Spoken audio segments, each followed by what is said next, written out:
Alright folks, it's finishing time. This is what we're using. This is what I keep saying we. I say we all the time. There's no one else in here besides me.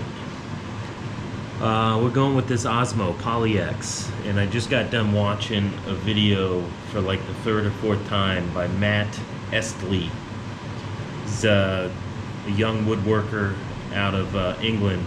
Awesome, by the way, but he has a video on how to apply this, and instead of using a brush or a rag, he uses these non-abrasive scrub pads cut up into little squares, just a little bit of dip, and applies this finish very thinly. And so I'm going to give that a go. The whole idea with this non-abrasive scrub pad, you know, that's kind of an oxymoron, non-abrasive and scrub in the same sentence, but it's not like a sandpaper. It's a very fine abrasion, if anything. But while you're using these to apply it, you're almost burnishing the wood, is what he had said, and I really agree with that. So we're gonna give this a go. We got it all stirred up, and the key is a very thin application layer. So we'll start on the far end over there of the table and go at it and see what kind of finish we get on this bad boy.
Alright,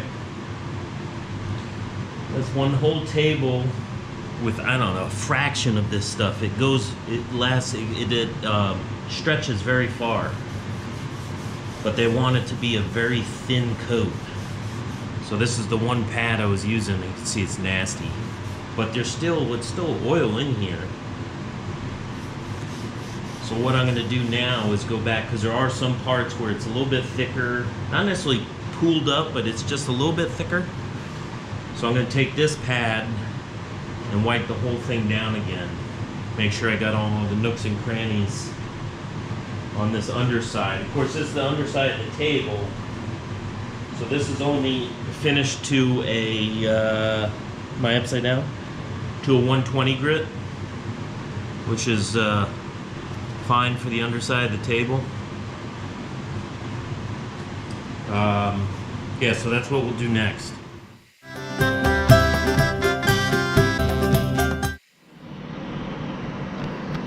Alright, we got a one coat on everything. Here's the stretchers.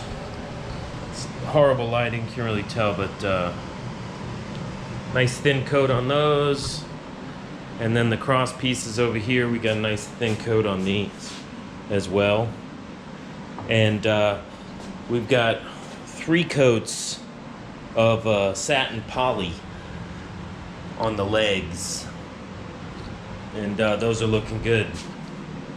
So we're going to let this set up basically at 8-10 hours, maybe come back and tomorrow evening, maybe we'll see what it's like, if I can apply a second coat then. If not, I'll wait until Tuesday evening or something. But really loving that PolyX stuff. A little bit different application technique than I've been used to, putting stuff on with like a brush or a rag. But I like that, and I really buy into that burnishing the wood down while you're applying it. and it comes out with an extra smooth surface. Of course, this is just the bottom, but the true test will really be the top. But check that guy out, Matt Estlea, E-S-T-L-E-A, Estlea. A British bloke from across the pond doing awesome woodwork. And he had a really good video on how to apply this. Bunch of different ways that you can apply it, but I really like this way. And I'll see if I can get him to actually like the video. We'll tag him or something. Anyways, thanks Matt, that was a great video. Great tips and technique to put this on. And I think everybody's gonna like the finish here. I'm hoping the people that we're building this for are gonna like it too.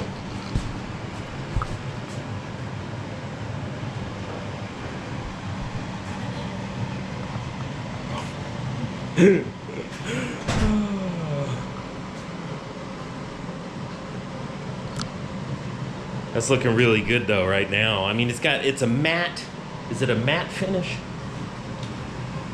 Yeah, a satin matte. A satin matte. That's a double satin matte. But one coat, and it, you know, it's got a little satin, a little bit of a sheen to it, just a teensy bit. I read that as 2 coats is probably good with this stuff. We'll stop probably at 2 coats on the bottom, but we'll see if we can do 3 coats on the top.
All right, that's coat number 2.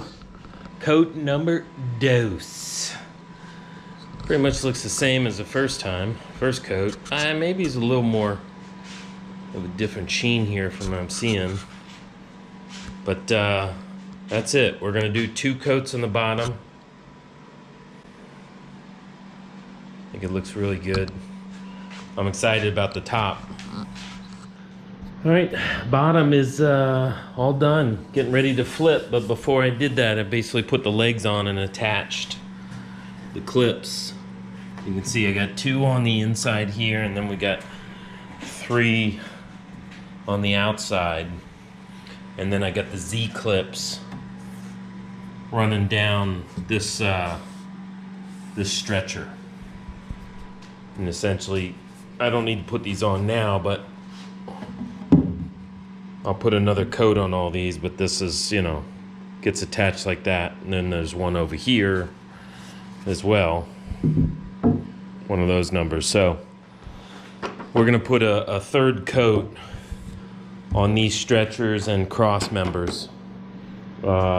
Just cause, you know, it's under the table, people's feet and legs, they may end up hitting them. And we wanna put a nice coat, protective coating on those.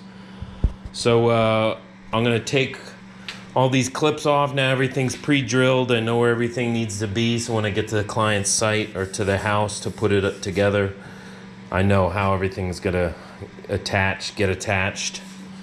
And take all these off, take the legs off, and flip it, and start putting a finish on the top. Stay tuned. In case you were wondering how these little I think they're called figure 8 clips, but I like to call them snowman clips. So basically it's a Forstner bit, and they get countersunk into the leg like this. It gets screwed from that side, and basically you can see how they work. Some have a little bit more movement than others, probably on where I drilled them, but they all have a little play, which this part, right, gets drilled into the underside of the table, and if the boards on the table move, this allows the movement unhindered, so the table doesn't crack or anything. So these are cool little clips. Snowman clips, that's my name. I'm sticking with it. All right, first coat on the top. I am pumped. I've got my pads already. I got like a glue brush here that I can kind of get this into some of these nooks and crannies. These are those big nail holes, so I can kind of dab it in there and get some finish in there. Got the apron rocking today because I got some decent clothes on. I don't want to screw up because that's usually what I do. Let's get started.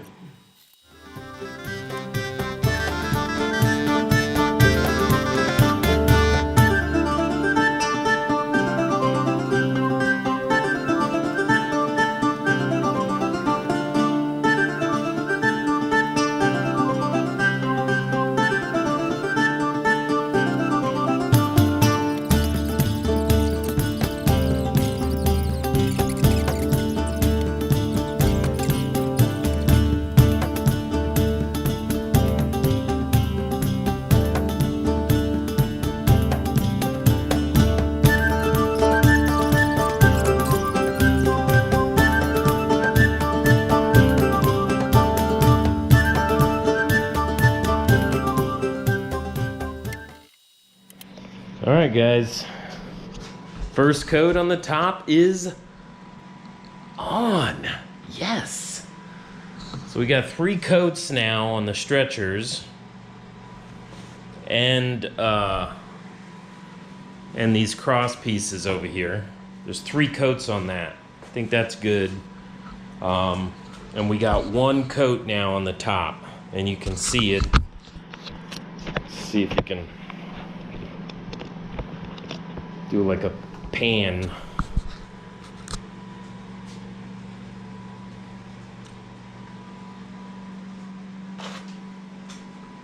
This is still my favorite epoxy fill. It's like a galaxy.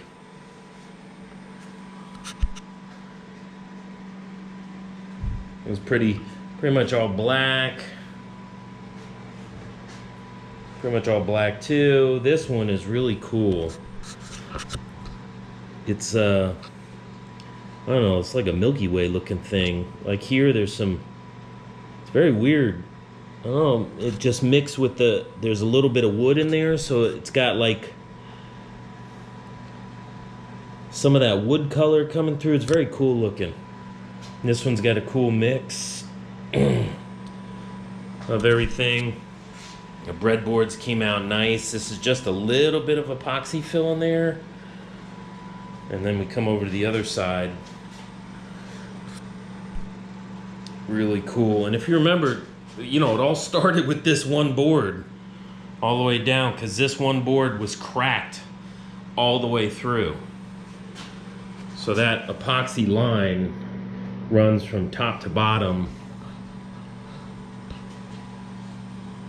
Just saw a little bit of heaviness here on I'm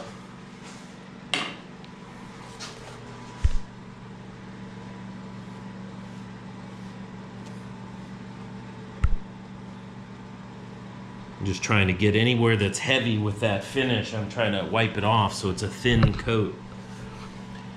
Anyways, yeah, so you remember that this ran all the way across, and you can see that's filled all the way in, and it looks pretty sweet. This one's a heavy one too. A little bit of color, a little bit, I shouldn't say color, but like metallic shimmer to it. Anyway, so we got 1 coat on the top.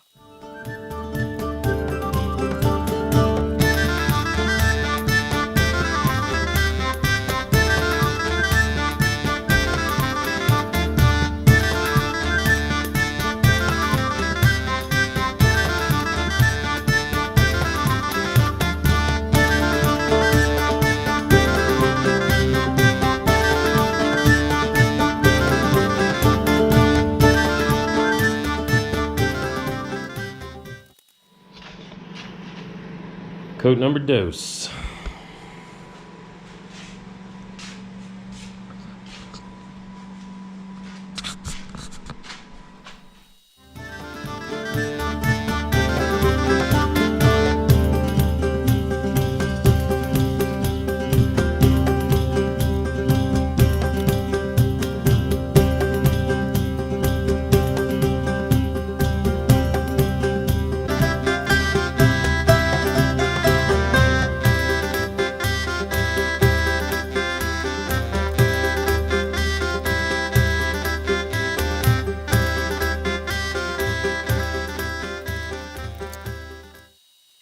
Alright, coat number 3 done. Let's pray to the finish gods that she's good.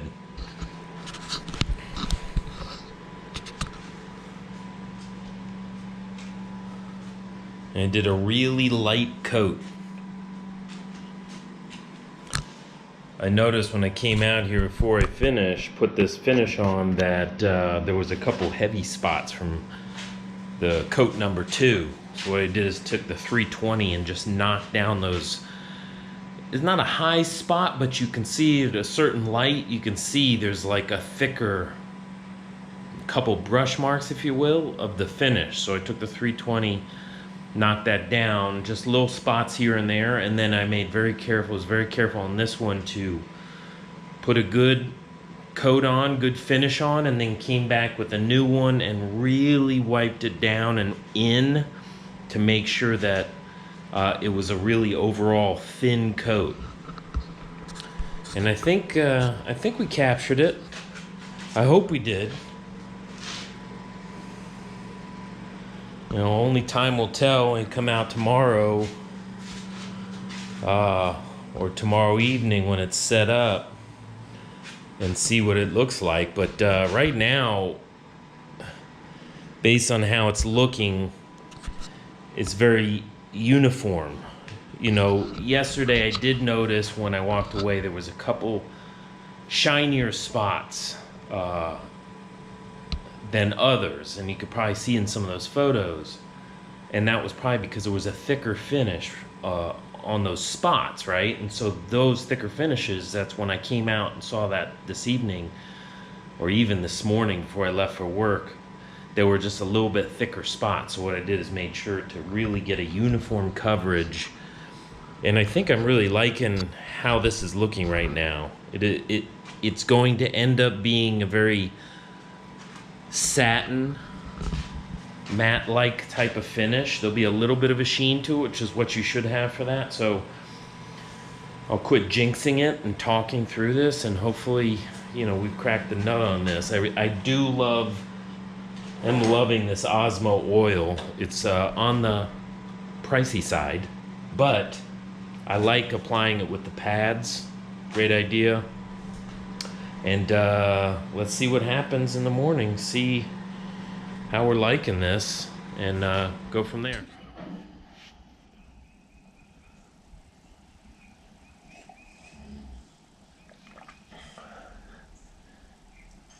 It's delivery day of the dining room table. This table has occupied this garage for,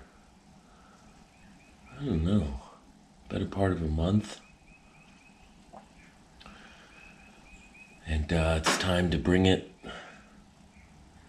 to the customer's house. And I think for the first time, I'm a little bit nervous on delivering something. I made a bunch of stuff for a bunch of different people, but this may be only time I've felt this way. I wouldn't say it's the nicest thing that I've made. I would say that's probably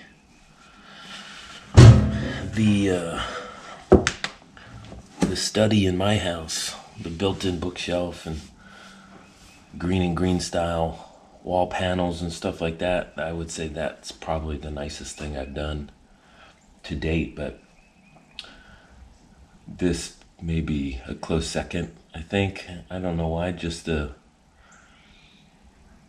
effort that went into putting the wood together and the epoxy, and the wood was in really crappy shape to begin with. You know, it was bug ridden and checks and cracks and splits, and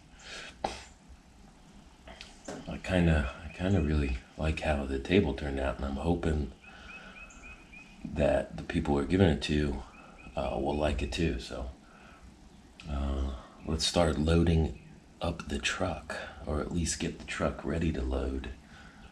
I got actually the guy that had me build this, he's coming over in maybe an hour to help me load the actual tabletop into the back of the truck. I can lift it by myself, but it's a little cumbersome to navigate getting into the back of the truck with one person. And my wife, still recovering from surgery, she can't help me lift something this heavy, so I'll wait for him to come over, and then we'll load that up. In the meantime, we'll get the truck ready and got some packing blankets and all that jazz. Start making sure I got everything I need when we get on site to put everything together, and kiss the table goodbye, and hopefully have them welcome a new table into their home. And maybe tonight, nice Saturday night, or even tomorrow, Sunday night dinner, St. Patty's Day, they can enjoy a nice dinner on the table. All right, let's get packing. All right, we're on our way delivering old XM30 Barstool radio. I guess for St. Patty's Day weekend, they have some lovely Irish melodies. I just butchered the Irish accent. Anyways, see if you can see it. You got the table all loaded up in the back. You got the table, blankets, table, blankets, stretchers, blankets, legs. Hopefully it's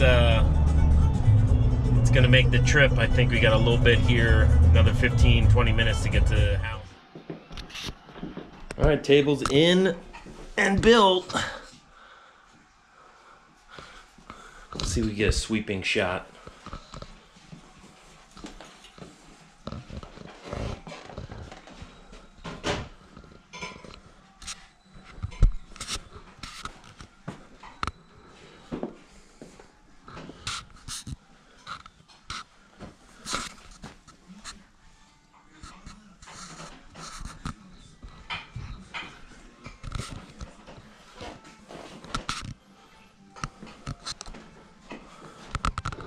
Hopefully the folks up in New Hampshire are liking this.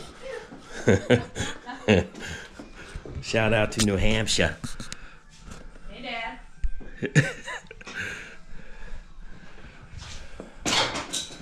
Uh-oh.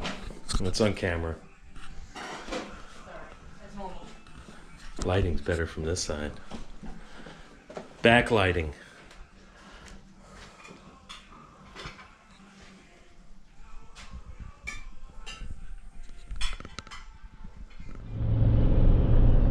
Folks, delivery was successful. Put it in the house, put it together. Looks damn nice sitting in their house, ready for their first meal. Hopefully they'll enjoy, and I'm happy that they like it. That wood was, I don't know, probably at least 100 years old, maybe even older.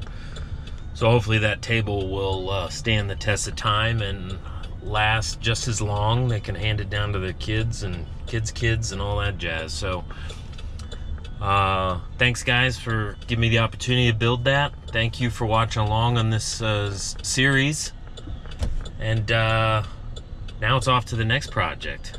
Literally driving to Home Depot and Lowe's, both in the same day, to get some materials for making a flower bed for my wife. So, and then heading back to the shop, finishing up some other things, starting to build those. So there's no rest for the weary. But make sure to like the video, make sure to subscribe if you haven't already. And definitely when you subscribe, hit that little bell. You'll get notified every time I put one out. Alright, thanks guys. Thanks for joining and watching along. I'm gonna start driving now so I don't kill myself.